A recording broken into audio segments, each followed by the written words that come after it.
한 주간 잘 지내셨습니까? 예. 여러분, 모든 사람의 마음에는 품고 있는 어떤 것들이 있습니다. 그 품고 있는 대상이 무엇인가에 따라서 우리의 삶의 내용과 방향은 달라집니다. 얼마 전 여러분 아마존 그 기업의 창업자인 제프 베이조스가 지난 6월 26일에서 28일까지 3일간 이탈리아 베니스에서 초호화 결혼식을 했습니다. 전 세계 유명 인사 약 200명이 하객으로 참석을 했다고 합니다. 그런데 이 하객들을 위해서 베니스에 있는 최고급 호텔 5곳을 통째로 빌렸답니다.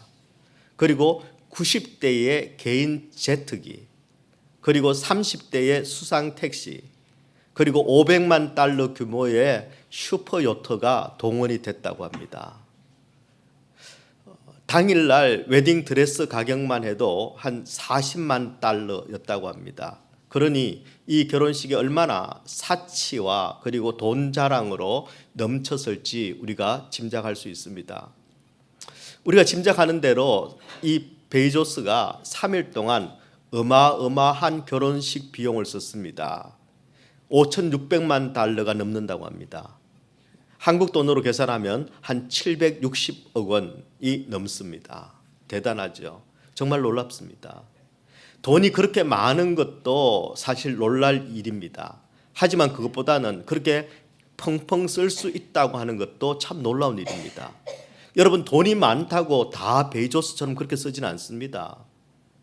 그래서 억만장자의 도덕적 파탄이다, 착취와 약탈 위에 쌓아 올린 바벨탑이다 라는 그런 비난성 댓글이 여기저기서 그에게 쏟아지고 있습니다. 평소에 아마존을 이용하는 저도 조금 밉상으로 보입니다. 전 세계적인 밉상이 됐습니다. 과연 이 제프 베이조스의 마음에는, 그 마음에 가득한, 그 마음에 품고 있는 어떤 것, 그 대상은 무엇이었을까요? 두말 할 것 없이 그건 돈입니다. 꼭 없는 것들이 뭐라 그러지요? 내 돈 내가 벌어서 내가 쓰겠다는데 억울하면 돈 벌어 라는 마음이 있는지도 모르겠습니다. 돈이 그의 가장 소중한 가치였고 가장 큰 힘이었고 그리고 그가 의지하는 대상입니다. 그런데 지난주에 저는 또 다른 한 가지 뉴스에 좀 제 마음이 먹먹해지는 그런 시간이 있었습니다. 여러분, 돈이 아닌 더 소중한 것에 가치를 품고 살았던 한 20대 가장의 이야기입니다. 지난 7월 4일 여러분 텍사스 지역에 폭우가 내렸습니다. 3시간의 폭우 때문에 100명 이상이 목숨을 잃었다고 합니다. 너무너무 안타까운 사연들이 많이 있는데 그 사망자 중에 27살의 줄리안 라이언이라는 한 젊은 가장이 포함되어 있습니다. 그는 식당에 접시 닦기를 했습니다.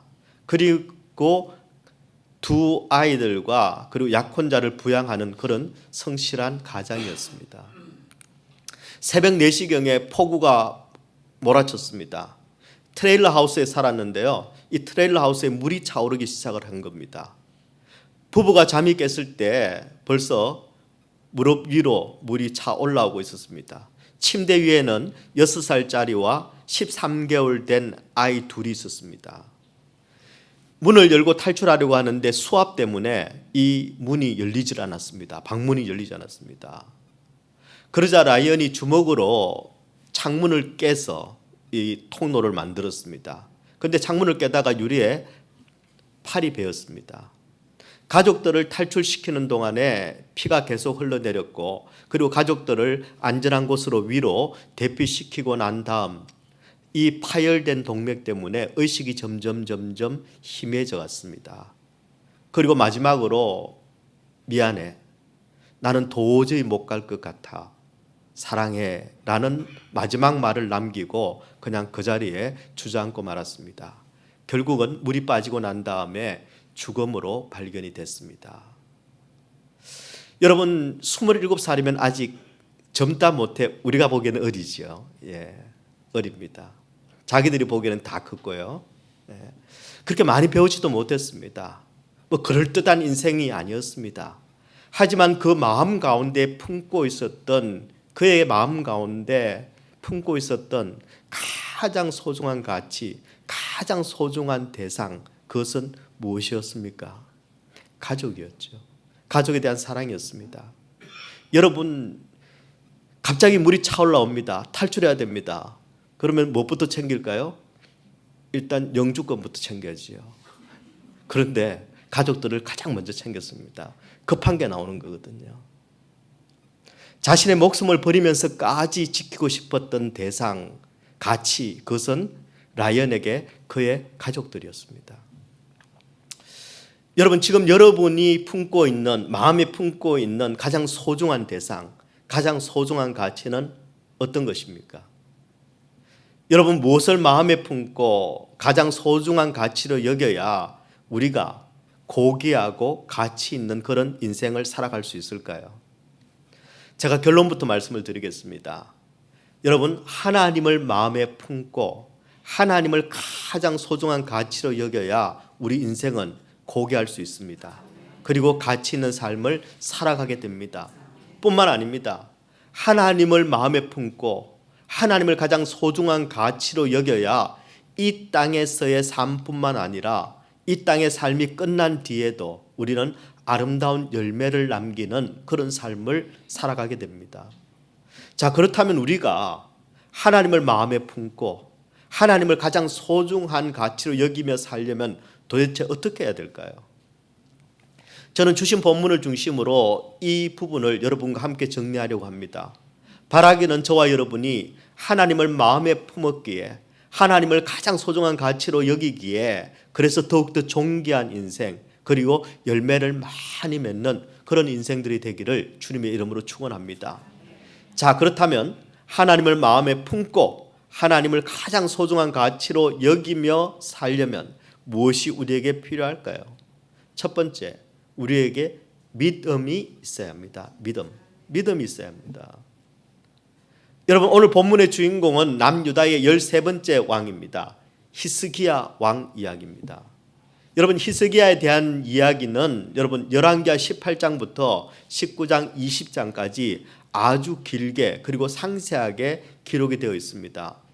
여러분, 열왕기하 14장에 보면은 여로보암 2세의 이야기가 나옵니다. 가장 유명하고 가장 잘 살게 만들었던 여로보암 2세, 그의 인생을 성경은 7줄로 요약하고 맙니다. 7줄 인생이었습니다. 그러나 히스기야에 대해서는 우리 하나님께서 히스기야에 대해서만큼은 할 말이 많으신 그런 책 한 권의 인생이었습니다.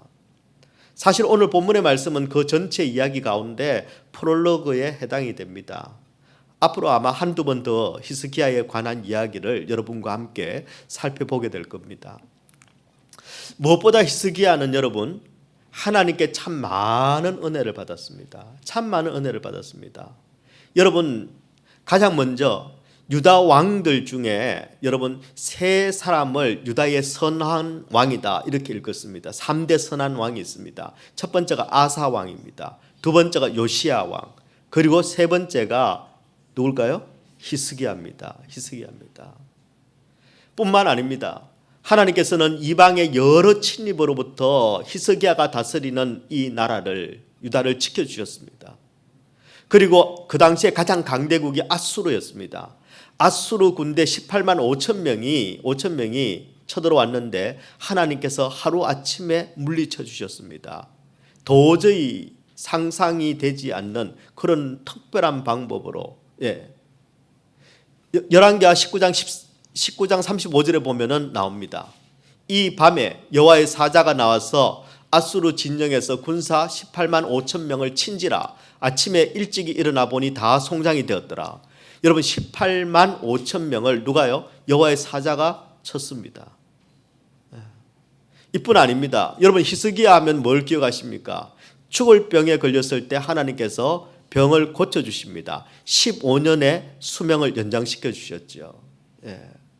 어떤 왕도 경험해 보지 못했던 그런 하나님의 특별한 은혜였고 특별한 기적이었습니다. 뿐만 아니라 강구대로 여러분 해 그림자를 10도 뒤로 물러가게 하는 그런 기적까지, 특별한 기적까지도 허락해 주셨습니다. 거기다가 하나님께서는 남유다를 영적으로 회복시키는 일에, 영적으로 개혁하는 일에 이 히스기야를 사용해 주셨습니다.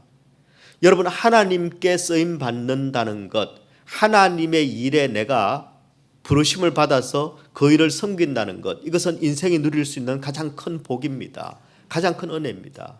한마디로 히스기야의 인생은 복받은 인생이었고 은혜 많은 그런 인생이었습니다.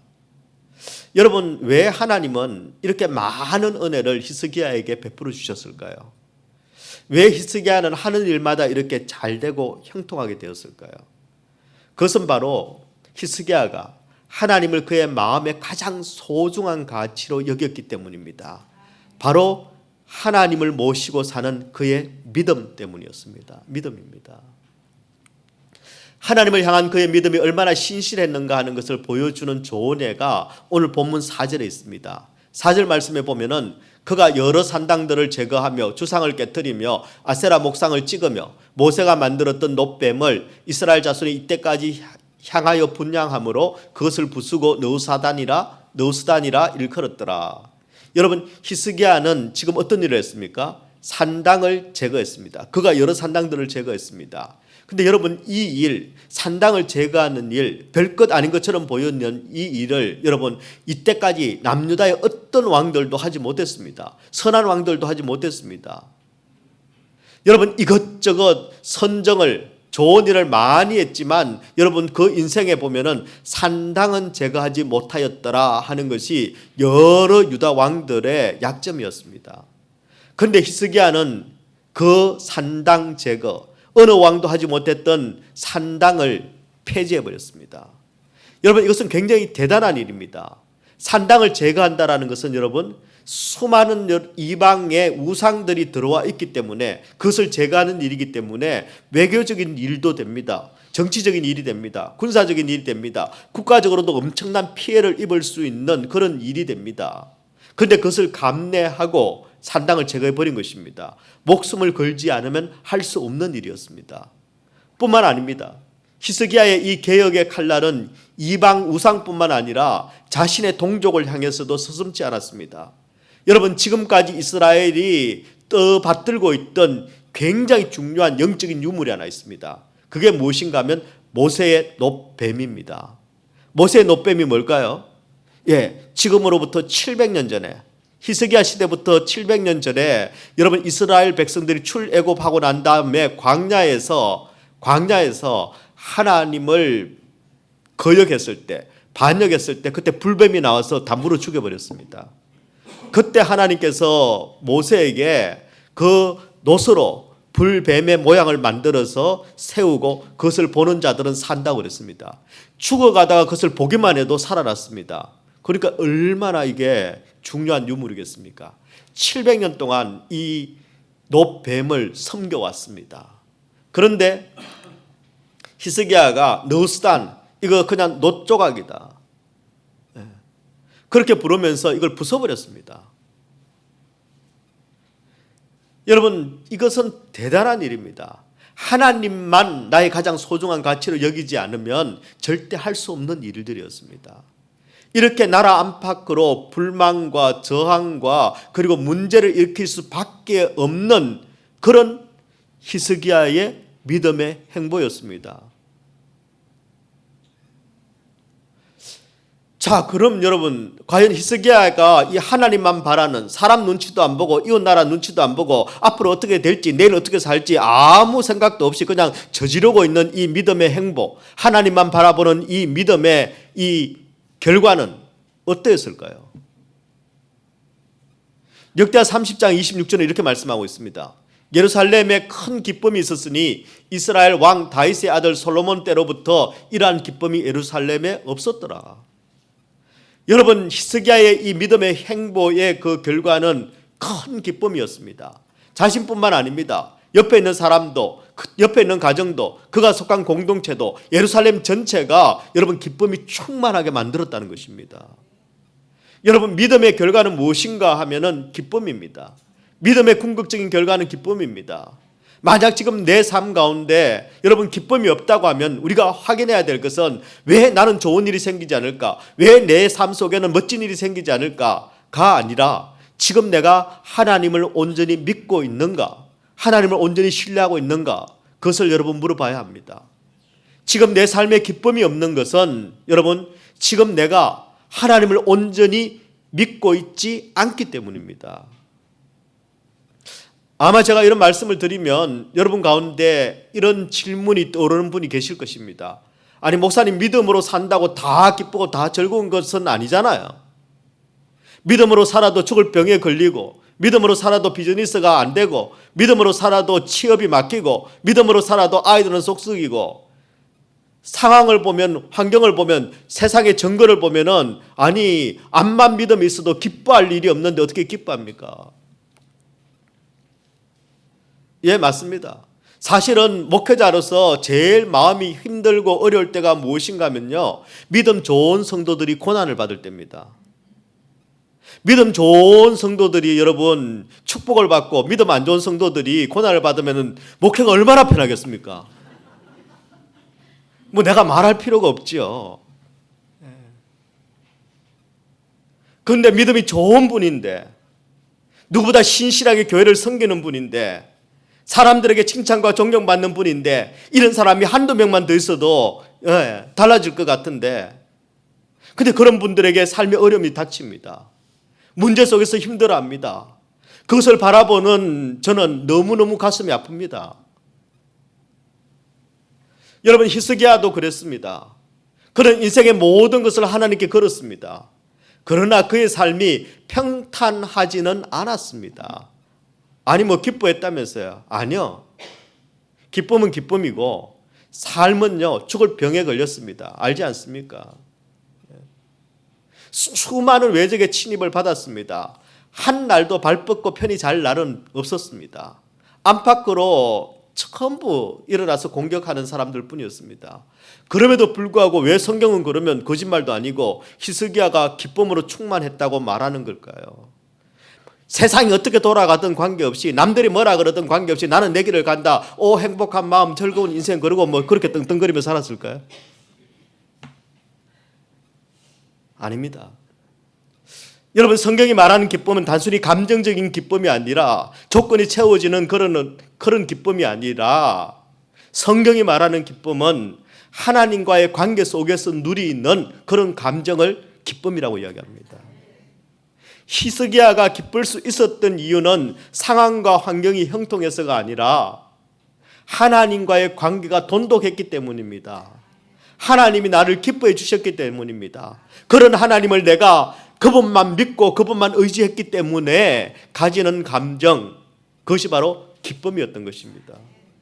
열왕기하 18장 5절의 말씀에 보면요, 히스기야가 이스라엘의 하나님 여호와를 의지하였는데 그의 전후 유다 여러 왕 중에 그러한 자가 없었으니 히스기야만큼 하나님을 의지하는 사람이 없었다는 것입니다. 히스기야만큼 하나님을 믿는 사람이 없었다는 것입니다. 히스기야는 하나님만 의지했습니다. 하나님만 믿었습니다. 그래서 여러분 열왕기하 18장의 말씀에 보면 의지한다, 의뢰한다라는 단어가 10번이나 나옵니다. 여러분 성경 기자는 허투루 쓰지 않습니다. 10번은 완전수이기도 하지요.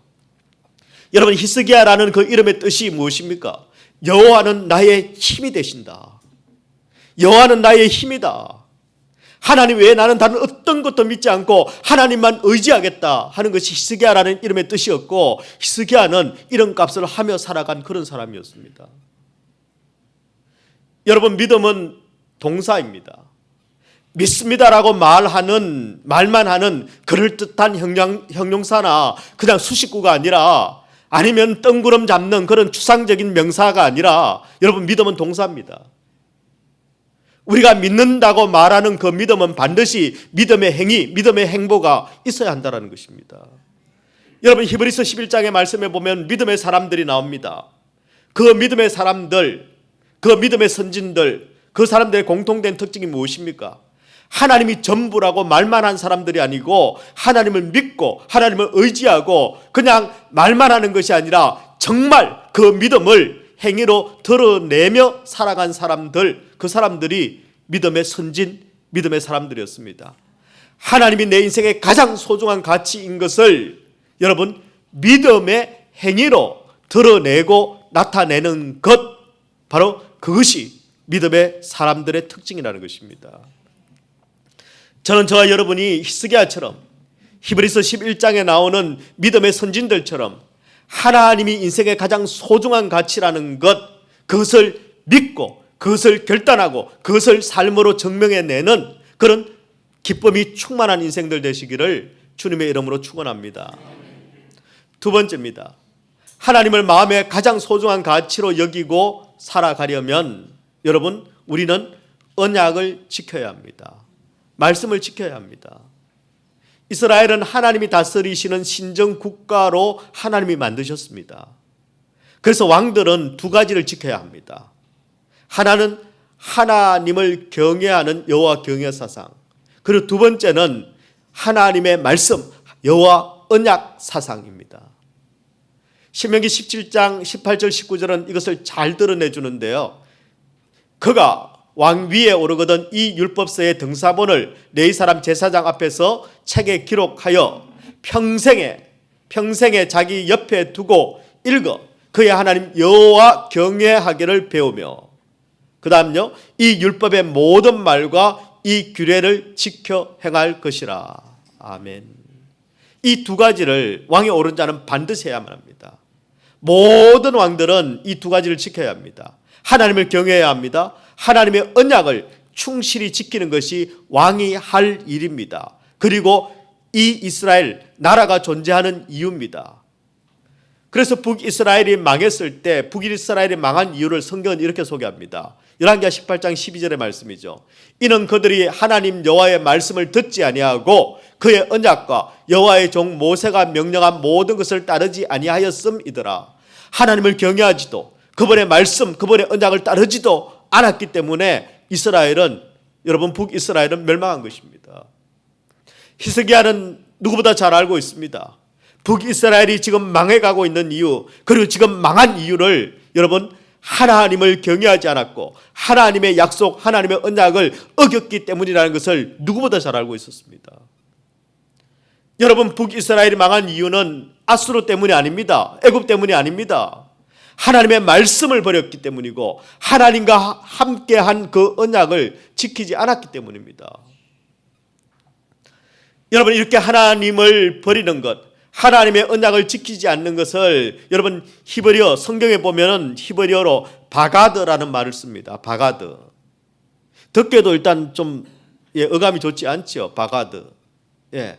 원래 쏘기다, 배반하다, 기만하다 이런 뜻을 가지고 있습니다. 그런데 하나님께 신뢰를 저버리는 행동, 그것을 바가드라고 합니다. 하나님의 언약을 지키지 않는 것, 하나님을 경외하지 않는 것, 그것을 바로 바가드라고 합니다. 여러분 나라든 개인이든 하나님의 백성이 실패하고 무너지는 가장 큰 이유는 하나님을 경외하지 않고 하나님의 언약을 지키지 않는 이 바가드 때문입니다. 바가드 때문입니다.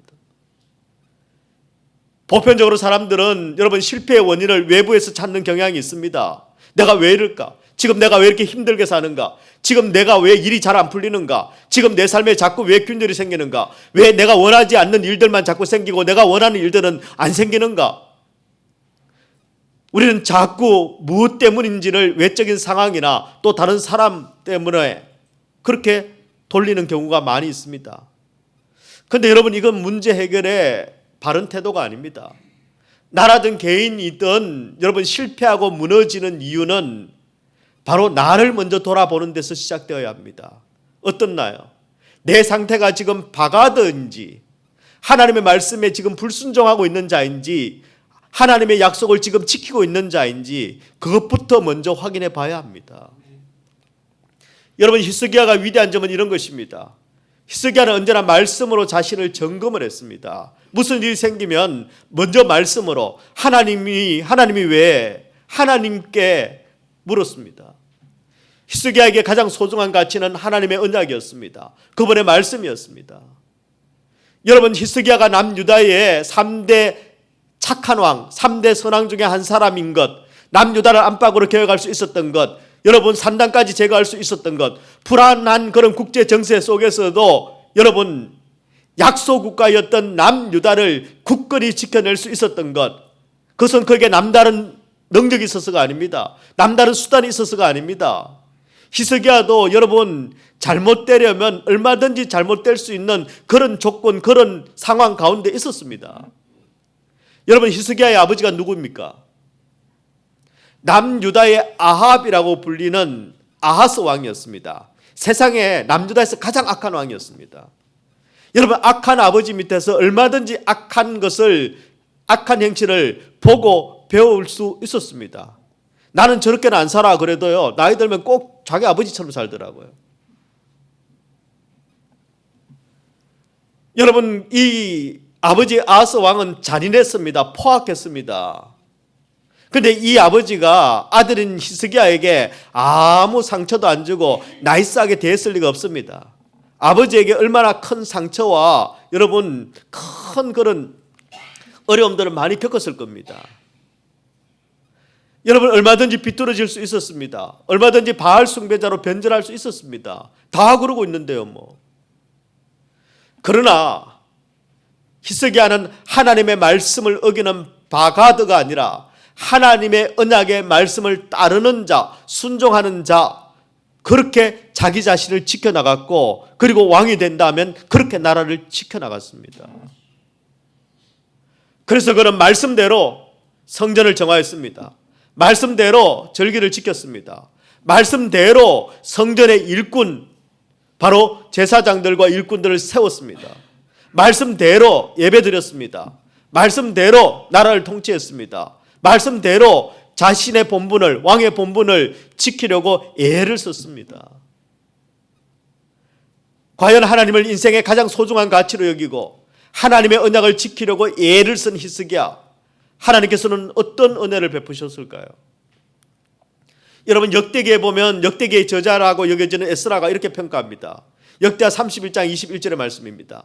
그가 행하는 모든 일, 곧 하나님의 전에 수정되는 일에나 율법에나 계명에나 그가 하나님을 찾고 한 마음으로 행하여 그 다음에요 형통하였더라라고 합니다.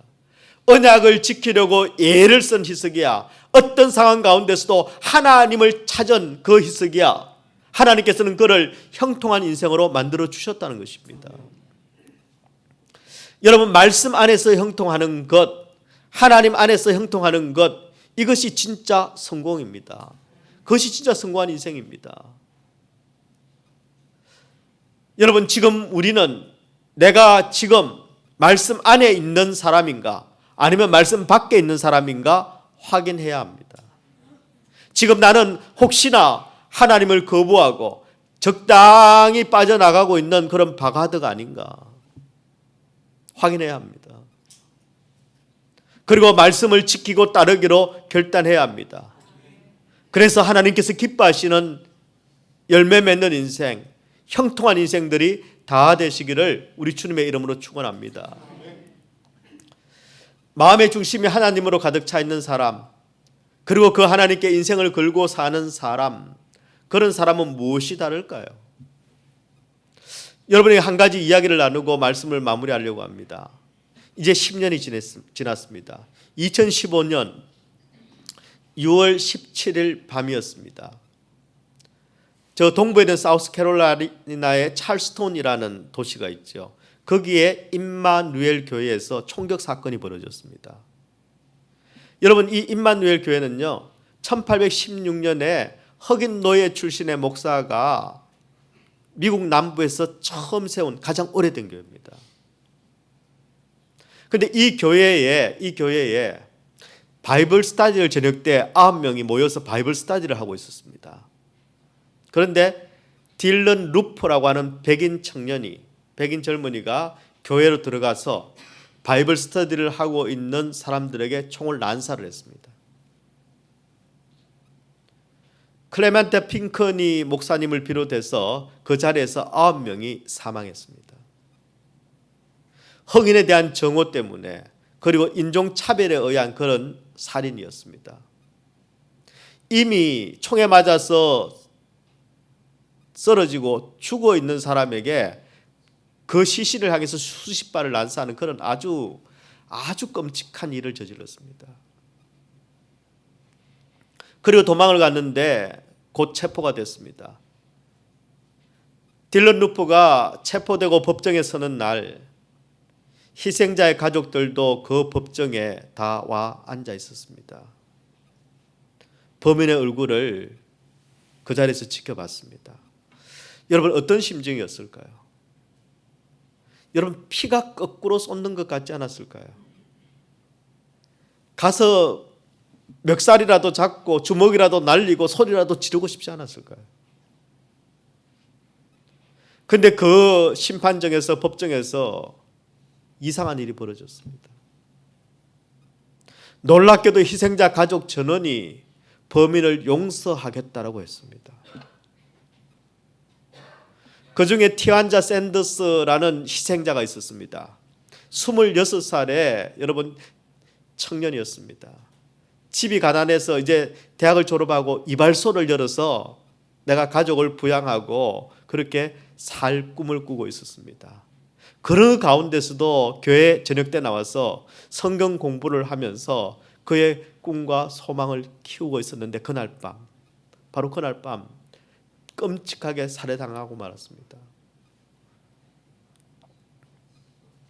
그 어머니의 마음이 어땠을까요? 아마 보통 사람 같으면 하나님을 원망하고 가해자를 정오하고 그리고 저주했을 겁니다. 나라도 가만 안 뒀을 겁니다. 그런데 그 어머니가요, 그 자리에서 이렇게 고백을 했습니다. 제 몸속에 있는 세포 하나하나까지 다 아픕니다. 얼마나 아프면요, 몸속에 있는 세포 하나하나까지 다 아픕니다. 그리고 다시는 이제 저는 이전에 저로 돌아가지 못할 겁니다. 사랑하는 아들을 잃었기 때문입니다. 하지만 나는 당신을 용서하려고 합니다. 하나님이 당신을 용서하시기 때문에 나도 당신을 용서합니다. 여러분, 하나님이 용서하시기 때문에 나도 용서한다. 이거 아무나 할 수 있는 고백이 아닙니다. 우리는 그 전에 차단하죠. 하나님이 절대 용서하시면 안 됩니다. 절대 용서하시면 안 됩니다. 괜히 혼자 용서해놓고 나한테 그것까지 강요하지 마세요 라고 할 가능성이 아주 높습니다. 우리는. 그런데요, 하나님이 당신을 용서하기 때문에 나도 당신을 용서합니다. 여러분, 아들을 잃고 한 10년쯤 지나면 이런 고백을 할 수 있을지 모릅니다. 아니, 10년 지나도 못합니다. 우리는 요만한 것 가지고 30년, 40년을 우리는 기억하고 있지 않습니까? 그런데 불과 얼마 지나지 않았는데 피투성이가 된 참혹한 아들의 죽음을 마주한 지가 엊그제 같은데 어떻게 총을 쏘아댄 그 인간에게 이런 말을 할 수 있을까요? 사랑하는 아들을 다시는 볼 수 없게 됐는데 어떻게 그 범인을 어떻게 용서할 수가 있단 말입니까?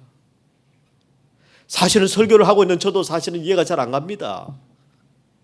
그러나 여러분, 이것은 하나님을 마음 중심에 모신 사람들만 할 수 있다는 고백입니다. 할 수 있는 고백입니다. 삶의 모든 것을 하나님께 건 사람들만이 이 고백을 할 수 있습니다. 이게 진짜 믿음의 힘입니다. 이게 진짜 하나님의 말씀을 진짜 믿는 사람들의 고백입니다. 여러분은 지금 어떤 고통, 어떤 아픔을 여러분은 가지고 있습니까? 무엇을, 누구를 용서하지 못해서 매일 내 마음은 지옥입니까? 여러분, 그 마음 중심에 우리 예수님을 모셔야 합니다.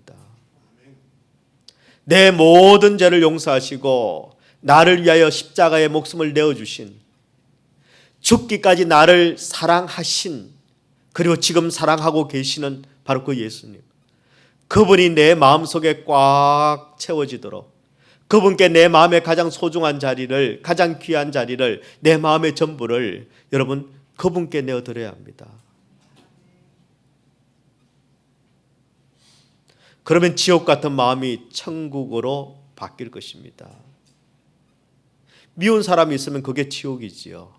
그런데 죽기까지 나를 사랑하신 그분이 내 마음에 있으면 그게 천국이지요. 천국이지요. 저는 저와 여러분이 나를 위해서라도 지옥 같은 마음을 그대로 부여잡고 그렇게 살지 않기를 바랍니다. 그러면 안 됩니다. 나만 손해입니다. 누구 좋으라고요? 누구 좋으라고 내가 지금 내 마음을 지옥으로 만듭니까? 네. 여러분, 나를 위해서 내가 좋으라고 내 마음은 천국으로 만들어야 됩니다. 근데 그 지옥 같은 마음 내 마음대로 되나요? 안 돼서 품고 있는 거죠. 내 열심과 내 노력으로 달라지나요? 그럴수록 더 새록새록 기억나죠. 그래서 우리는 아예 바꿔야 됩니다. 마음을 통째로 주님께 다 내어드려야 됩니다. 그냥 맡겨버려야 됩니다. 그것을 다른 말로 하면 하나님께 내 인생을 건다라고 합니다. 하나님께 내 인생을 거는 것입니다. 그게 믿음입니다. 어떻게든 해볼 테니까 조금만 도와주세요가 아니라 하나님께 내 인생을 거는 것을 우리는 믿음이라고 합니다. 근데 우리는 자꾸 하나님 앞에 이렇게 구합니다. 나 한번 믿어봐 주세요. 이것만 한번 믿어봐 주세요.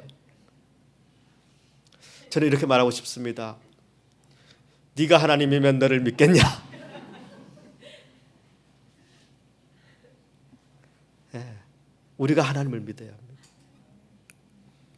그 하나님께 내 인생을 맡겨도 괜찮습니다. 맡겨도 괜찮습니다. 우리 하나님께서 나를 위하여 죽기까지 하신 그 예수님께 내 인생 맡겨도 절대 손해볼 일 없습니다. 맡겨야 됩니다. 이번 새로운 한 주 여러분 내 마음의 가장 귀한 것을 여러분 다른 어떤 문제도 어떤 일도 어떤 사람도 아니라 주님께 내어드리기를 소원합니다. 그래야 천국이 이루어집니다. 저는 우리 얼바인 사랑의 교회 모든 성도들이 어떤 형편, 어떤 문제, 어떤 상황 가운데 있더라도 천국을 누리며 사시기를 축원합니다. 하나님께서 주시는 기쁨을 누리며 사시기를 축원합니다. 어떤 상황 가운데서도 나를 위하여, 어떤 문제 가운데서도 나를 위하여 나를 찾아오시고 나를 위하여 목숨을 내어주신 그 주님이 내 안에 계심으로 말미암아 이루어지는 그 기쁨, 그 천국의 기쁨이 충만한 복된 인생 되시기를 우리 주님의 이름으로 축원합니다.